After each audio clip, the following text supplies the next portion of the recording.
Hello guys, welcome back. I'm your friend vscode.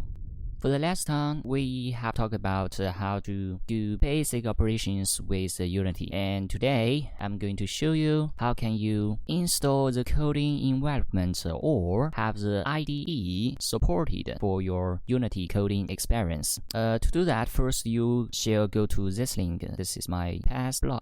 This is a post that I published a long time ago, and I will link this link under the YouTube video description, so don't worry. To get started, first we need to install the vscode. I guess you guys already know how to do that. You just have to do a search for the vscode, and the first link it is right in here, and you can click the download button. And after that, since we are using the Linux, so we will choose this one, .deb for the Ubuntu. You click the download button, and you will get a file, and you double click that file. Then you hit the install button. After that, you are ready to go. In the end, you would have a software installed on your computer called Visual Studio Code. That's just the first step. If you open the Visual Studio Code, you would see something like this. This is just the basic view of the Visual Studio Code. This is a code editor for you to write some codes with it. Then we're gonna go to the next step. We need to install the .Knight SDK, since the C# programming language is based on the .Knight framework. So we need to install this. To do that, we need to do a search, since I didn't describe how can you install it in that post. I just said you need to install this. So we go to the Google and we do a search for the .Knight SDK. We go to there.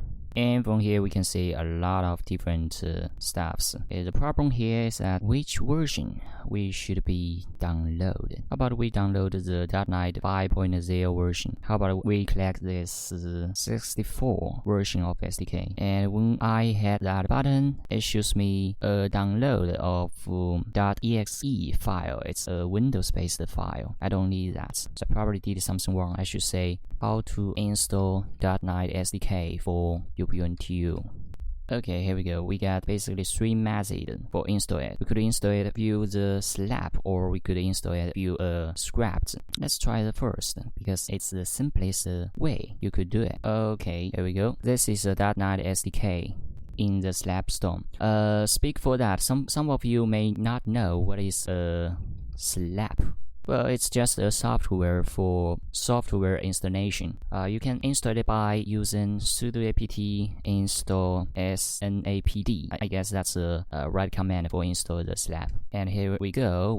I already have that installed on my computer. Then let's use this install command to install the .Knight SDK. Alright, it's done. So one command for the .Knight SDK installation. Cool. Then we need to install the mono. Well, it's another framework that the Unity used to probably convert the C# programming language to C++ or something like that. I don't know. So let's just do a search about the mono. Here we go. The first link for this. Let's say it's a cross-platform open source .Knight framework. Moon is an open source implementation of Microsoft's .Knight framework based on the whatever. Okay, it's an open source .Knight framework. So I just don't care. Let's just download it and install it. Here we go. This is how you can install it under the Ubuntu. Alright, after the first step we need to actually install it by using this command. It's not that big, it's acceptable. Alright, it's been done. We have the mono framework installed. It's more like a base for programming language, right? But I don't care. It seems like it's not that popular at all. If you are in the Windows system, you don't have to install this by yourself, I guess. Then what's the next step? We need to install a vscode plugin for coding with Unity in the vscode. So how can we do that? Well, first we need to disable extension auto update in vscode. So we go to the settings and we do a search for auto update. We unselect the two selections. Then we go to this link to download an extension, especially for the 1.18 version. We download this file. Then we install it.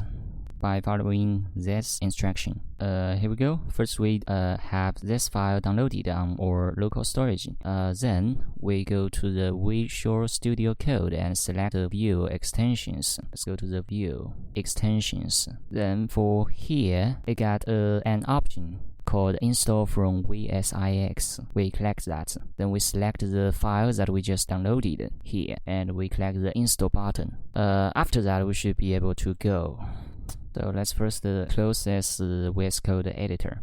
Then we go to the Unity Hub. We could go to the last project that we have. Yeah, this is the last project that we have. We click the script that we have. From here, we can say, as you can see here, you get an open button. If you click that, nothing really happened. Then you click the second button, execute it at other applications. Nope, it's not in there. Now, how about right-click the script that we have, open containing folder. From there, we select open with other applications.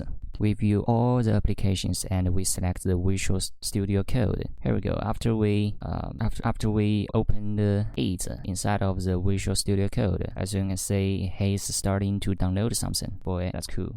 After that, after the installation for that package, you probably could close this editor. Then double-click the script that you have. It will automatically open the Visual Studio Code for you. For now, I don't know why I couldn't have the auto completion. For now, that's weird. So I just want to install the C# extension from here. No. I'm going to stop this process. Well, I cannot stop it. If I cannot stop it, then just let it go. So if now you look carefully, you would say we just installed a version with 1.18. Then the latest version, which is the VS Code, recommended us to install. Here it's finished. So actually here we got two versions of that. I don't know what would happen if we have them both installed. I'm gonna close this, then open the VS Code again. Now let's do a test. Say if we got the auto completion available. No, I couldn't have it. So where's the problem? Let's disable the old one and do a restart. For now, I still couldn't have the auto completion working. How can we solve that kind of problem? Well, let me try this. First, we go to the root of your game project. From here, you right-click the black area. Then you choose the Open in Terminal. From here, you use this command, code with a dot. For now, as you can see, it somehow got those references. It means it's actually installed my the plugin is working, but it only works for those built-in types. Let's say, how about we disable the latest one and enable the old one that we installed. Let's do this again. For this case, it still cannot show us. Let's do a search. Unity with VS Code auto completion. I found an answer. It says that we just need to install the mount behavior slabs, which is this one. And after that, let me restart the editor. Not from here, but from here. Then we do a test. Profab with no auto completion. No. So to be honest, it's nothing good. So bad. Say so. This moon, whatever, it's not really working. I'm gonna disable it. Here's another guy who said that we need to go to two files. Let's do a search for the no, it's not in there. Can see it anywhere. User settings, project settings, packages, libraries. I guess this is exactly what I want. I want to have the auto completion feature. Otherwise, I won't be able to do the development with this. So let's look at the steps. First, we will need to install the .NET Core SDK, which includes the runtime and the .NET command. Now, if we do a test about the .NET, you'll say that we just have that installed on our machine. Then we need to install the C# extension, which is this one. I guess I already install that somewhere. For example, if I enable it, I would just have that installed on my computer. But still, I do not see any auto completion kind of stuff available for us. So we need to set up vscode as Unity script editor. Open the Unity preferences external tools and choose that. So we go to the Unity, we go to the settings, preferences, and we go to the external tools. From there we can choose open or code from this one. Alright, here we get an option, generate says whatever for the following. I don't know, let's just forget about it for now. Then we open this project again. Let's close all of them. We open this again. For now, as you can see, we still couldn't have that auto completion feature available. So I'm gonna go to the preferences and choose not all of built-in packages. That's one of them. Registry packages, yeah. Local packages, of course. Embedded packages, of course. I'm gonna choose 4 of them. Then collect the regenerate project files. Okay. After that, you should see a bunch of CS projects file under your root folder. For example, here, all of them. Then what you need to do is first, I'm gonna close this. Then open the visual code from this folder. Now we should have all those files available for us. Some projects have trouble loading to the outputs. Okay, I got some troubles. So let's disable the latest version of C# plugin. Then enable the history version of it. Now we do this reloading again from here. Okay, as you can see, no, I don't see anything. I just want to do a test. Profab with a dot. Oh, as you can see, now we get the profab with the auto completion available for us. We could use all those commands, and for each commands, it will give you the help documents for you to use this function. That's really helpful. So this is what we want. The thing that I just want to point out is that if you disable the history C# plugin and enable the latest C# plugin, and you restart this project again, you will find that you cannot actually use it. And you get some errors. So that's why at the beginning I showed you guys how to install the history version of the C# plugin. You may ask me why you have to install the history version of that.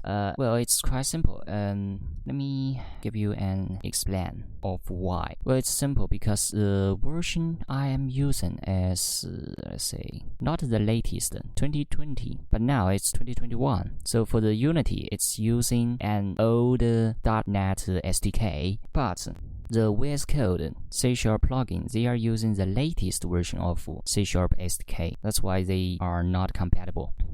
But anyway, now we got our code editor, set it up, we are ready to go. We could do whatever development we want. We could do any of them with the help of the visual code. So that's today's tutorial. I will see you guys in the next video, and it will not be so long because I got almost 5 week category or vacation. I got 5 vacation in this week. So normally I will record a lot of videos. So have fun. See you next time. Bye.